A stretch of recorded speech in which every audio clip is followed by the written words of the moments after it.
Bah, la première chose, comme vous l'indiquez, il n'y a pas de forain.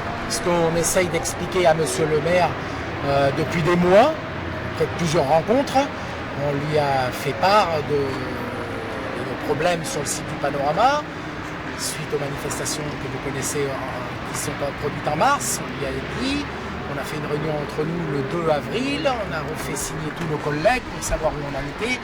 Et à 98%, tous nos collègues étaient d'accord pour ne pas venir s'installer au mois de novembre au Panorama.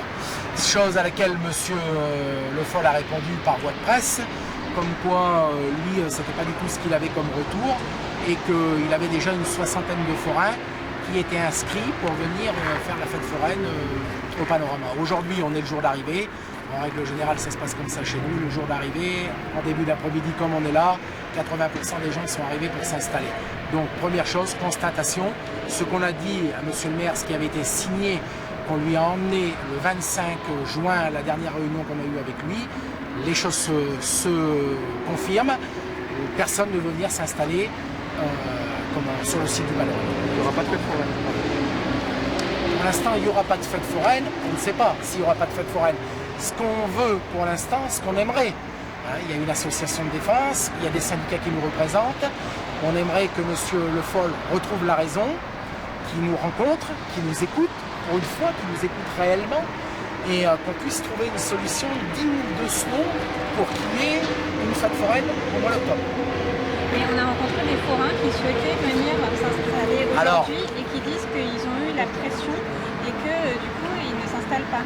Alors, la pression, tout le monde peut dire ce qu'il a envie, il n'y a pas de pression. Vous avez un monsieur qui est ici, vous avez deux messieurs qui sont ici, qui eux étaient lors du vote pour venir s'installer ici au Panorama.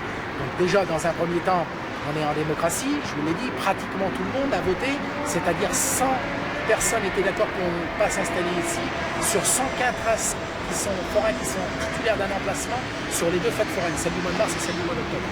Donc il y avait quand même quelques forains qui étaient d'accord pour venir s'installer ici. Ces personnes-là, malgré qu'ils étaient un petit peu dans leur coin, mais ils ont quand même fait l'effort de venir à plusieurs fois rencontrer M. Le Foll pour lui demander des améliorations sur ce site-là, pour ne pas que les événements de mars se reproduisent. C'était leur intention au départ. Et ils avaient comme intention de venir vers nous avec plein de propositions concrètes de la ville pour nous dire à moi, M. Mailleur, regarde, on a plein de propositions concrètes de la ville, plein de choses se sont arrangées depuis les dernières fois, remettons-nous autour de la table, nous, forains, et essayons de regarder, plutôt que d'aller encore à des affrontements et encore de perdre de l'exploitation, puisque en mars, on n'a pas monté nos manèges, on n'a pas de salaire. Donc pour éviter que ça se reproduise. Donc on a des collègues qui ont travaillé pour ça. On en a d'autres qui sont même venus encore vendredi dernier rencontrer Monsieur Le Foll encore pour lui dire, bon voilà, on a un cahier de doléances sur le Panorama, est-ce que vous nous signez des engagements sur ces doléances-là? À la finale, c'est non. Il n'y a pas de. Quoi, les doléances? Le premier des gros problèmes, c'est on parle bien de sur le Panorama, on ne parle pas des problèmes de la fête foraine qui viennent s'installer au Panorama. Le premier problème, c'est qu'on est dans le cône d'aviation et on ne peut pas installer des manèges de grande hauteur ici. Pour dire, l'année dernière, ce même jour, il y a un an en arrière, il y a un forain qui est titulaire d'un emplacement en centre-ville, qui s'appelle M. Villette, qui a une grande roue, qui fait 37 ou 38 mètres de hauteur. Il est arrivé avec ses véhicules et on l'a interdit de s'installer. Il est venu ici, il a engagé des frais avec son matériel. Quand il est arrivé là, on lui a dit c'est impossible d'installer une grande roue sur ce site. Et donc il a dû faire demi-tour et rebrousser chemin avec ses camions. Deuxièmement, quand les manèges qui étaient grands, comme le booster, quand il a commencé à lever son manège et à rentrer dans le radar de l'aérodrome, il y a des gens de l'aérodrome qui sont venus, de l'aviation civile, qui ont dit qu'est-ce que c'est? On ne peut pas. Stop, les personnes qui s'occupent des glaciers sont venus dire aux forains, vous ne pouvez pas vous installer. Comment ça, on ne peut pas s'installer ici? Alors qu'on nous fait partir du centre-ville pour nous mettre ici. Donc à la fin, il y a eu un bidouillage qui a été fait pour que la fête puisse quand même ouvrir, mais un bidouillage. C'est-à-dire qu'il y avait une personne qui était en permanence sur la fête foraine et une autre personne dans la tour de contrôle avec des talkie-walkie qui essayait de faire ce qu'on appelle du bidouillage. Ça, on a une personne qui s'est présentée vendredi dernier de l'aviation civile qui nous a dit on l'a fait exceptionnellement l'année dernière parce qu'on a été pris au pied levé, qu'on n'avait pas le moyen de faire autrement, mais maintenant nous on a averti la mairie que ça ne se reproduirait pas. Si ça commence, ça se reproduit, que la fête foraine s'installe, nous on ferme l'aérodrome. Point final. On n'est pas idiot de savoir que l'aérodrome ne va pas être fermé à chaque fois que les fêtes foraines vont s'installer. Donc nous, on veut une solution pérenne pour la fête foraine. C'est pas que la grande roue, madame. Il y a plusieurs manèges qui sont dans ce cas-là. Voilà. Après, il y a d'autres choses.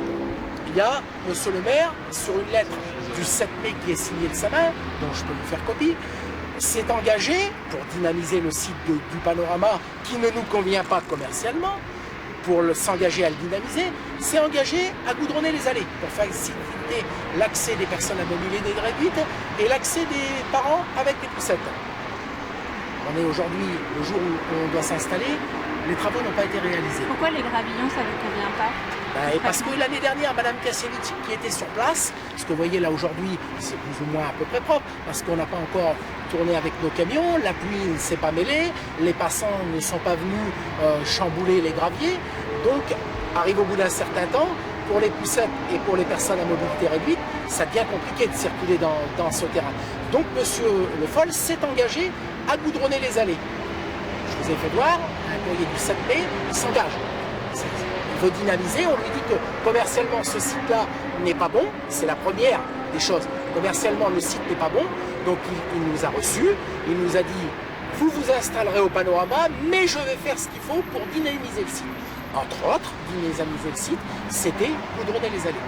Plus de la publicité, puisqu'on est chassé du centre-ville, je dis bien chassé, parce qu'on est la seule activité commerciale qui a été discriminée sur ce point-là. C'est de la discrimination pure et simple. De toute manière, si les choses ne s'arrangent pas, on a l'intention d'aller en justice sur ce point-là. Toutes les autres manifestations, on lui a dit à maintes reprises, on a encore le salon du livre qui s'est produit ce week-end en centre-ville. Il y a eu le forum Vibration qui s'est passé avec 35 000 personnes, je crois.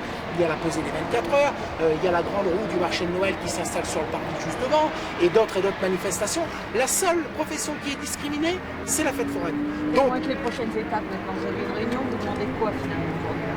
Déjà, ce qu'on aimerait, c'est que M. Le Foll trouve la raison, puisque pour lui, il n'y avait aucun problème. Il y avait 60 forains qui s'étaient engagés à venir s'installer là aujourd'hui. Au jour d'aujourd'hui, il n'y a pas de forains qui sont là pour s'installer. Donc, on aimerait que maintenant M. Le Foll nous rencontre, qu'il prenne acte de ce qui se passe sur le terrain et qu'on essaye de trouver une solution.